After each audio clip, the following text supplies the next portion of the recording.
This meeting is being recorded. Hey, hello everyone. Welcome to the term project presentation for CM 7111 course. In this presentation, me, Ali Reza, with my teammates Natalia, Osama, and Grish are going to present our term project.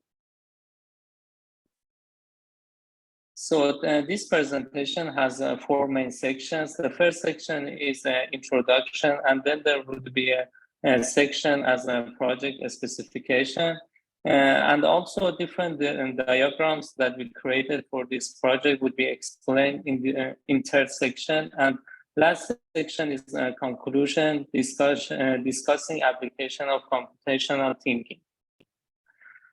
So we decided to work on construction procurement since it can be considered as a real-world complex problem. There are different steps and the process can affect the time and cost of the project. So we can digitalize this process to improve the efficiency. There are many software available in market, but there is still a need to integrate the construction problems, complications, and also human factors related to the construction. In addition, design method can actually help us to somehow abstract this complex problem and remove unnecessary steps needed for procurement process. So the application for this project is focusing on procurement process in a construction project. As I explained, the construction procurement is the application, and we use the information from kitchen project to model procurement process with using different concepts of design thinking. And the outcome would be different diagrams capturing information needed for critical path and earned value methods.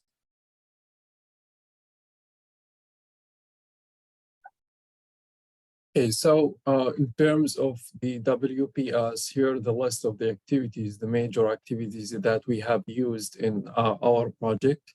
So it's been broken down to 6 main tasks. Those tasks are further broken down to sub-level tasks. Under each task, we have several activities, and these activities strictly connected to each other. And the next slide is showing the WPS hierarchy. So as I mentioned before, it includes 6 tasks, and it's been divided to 5 different levels, from the project to sub-project, the sub-network, activity, and finally the resources. We're mainly focusing here on the kitchen appliance, including different type of appliance and how to install these appliance, and going through the process from the specification to pricing this material and identify if these appliance available in the market. At the same time, once we done all these process, we can assign this task to one of the subcontractors. The next figure is showing the critical path method diagram, which is a step-by-step project management technique for process planning that define the critical and non-critical activities of the project. So the main goal here is to prevent the project schedule problem process to be interrupted by each other or having a conflict between the different activity levels. The total period required here to achieve the project is 29 days. And there is a time required to only finish the appliance installation, which is about 23 days. So in order to go the entire process to get to the application, procurement application of the appliance, we only needed 23 days out of 29 days. So the first step for designing an application is creating a use case diagram showing different use cases and also different users, how they can interact with the applications. And also the application would be something as a web-based software that different users can use this interface and do different activities through this website and also track the procurement method. For example, as an example, homeowner can have different activities. For example, log into the website or review requisition form, issue contract with the subcontractors for procurement, and also confirm deliver purchases and log out. So each use, we define different use cases, and also we show how different users can interact with these different use cases. So this use case diagram would help us to actually extract different activities that we need throughout this application, and also how we can create class model to capture information that we need for critical path method and also end value method and calculation. So the activity diagram is used to help to all the stakeholders to visualize and understand the information flows and see the sequence of the activities. So the activity diagram is based on the use case diagram. And the first activity in this application, this construction procurement, is the login and the website of the project and fill the requested form. So this request can be reviewed, and after the review of this form, this request is finally approved. There are two options. This request can be approved or not approved. If it was approved, they can follow the next steps, and if not approved, this request is sent back to the reviewing phase.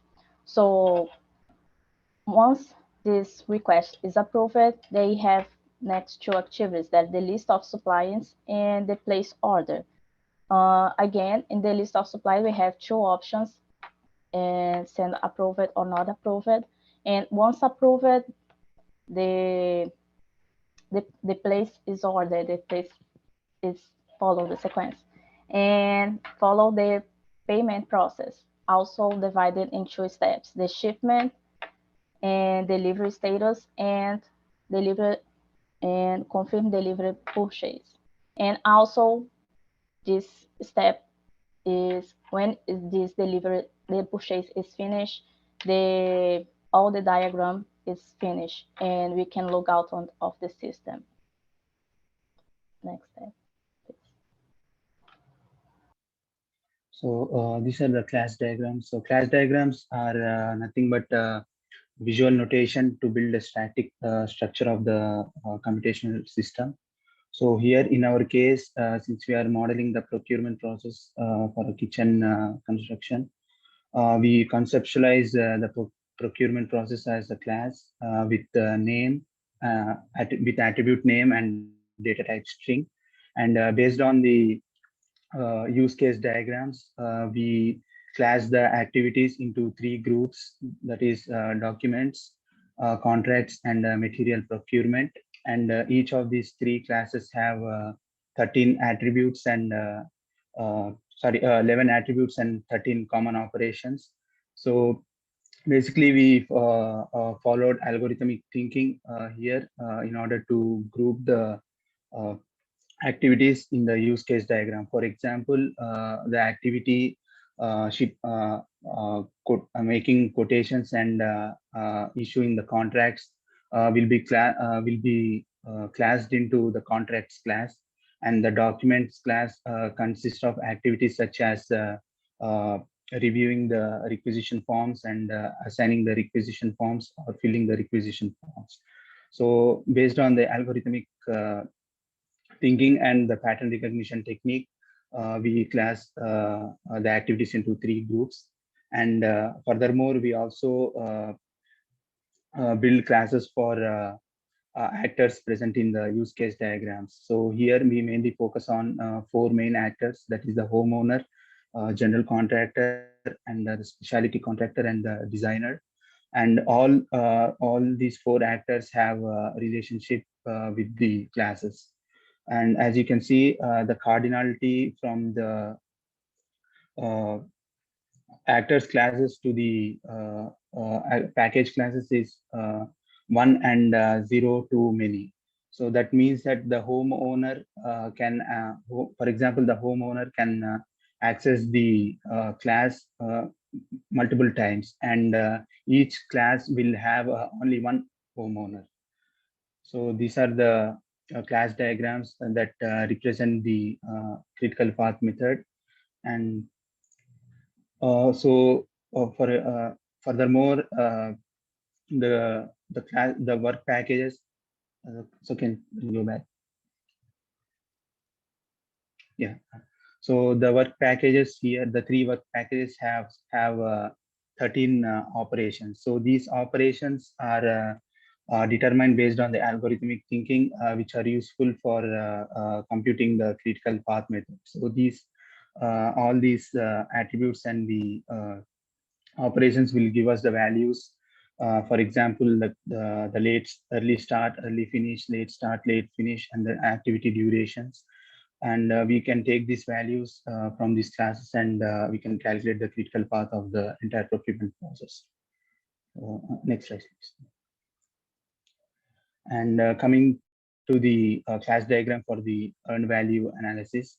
So here the main concept is the control account, which we conceptualize as a class, and also we conceptualize the procurement process as another class.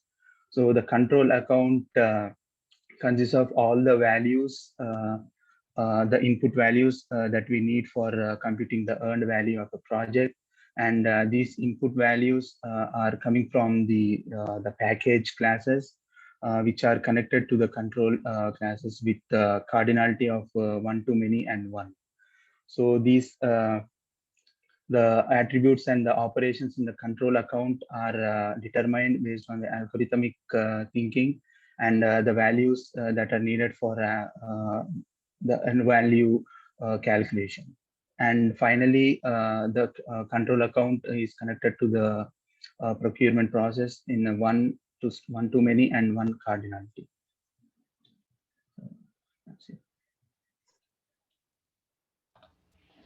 So different components of computational thinking were used to design an application, enable users to track the procurement process. The first computational thinking or skills used in this project was the abstraction that was used to remove unnecessary steps of the procurement process. So in this application, we'll focus on the material procurement. So we'll remove the other types of procurement, such as equipment and services procurement. And the second skills is the composition. So this ability was used to break down all the activities to facilitate the creation of the use cases and activity diagrams. And the third skills is the pattern recognition. This ability was used to identify similarities between the activities and a group or join these activities together to create the CPM and EVM diagrams. And the last skills was algorithmic thinking that was used to identify and input the activities needed to the creation of the CPM and EVM, such activities like the initial and the start and finish activities, and also the duration of these activities. So thank you so much.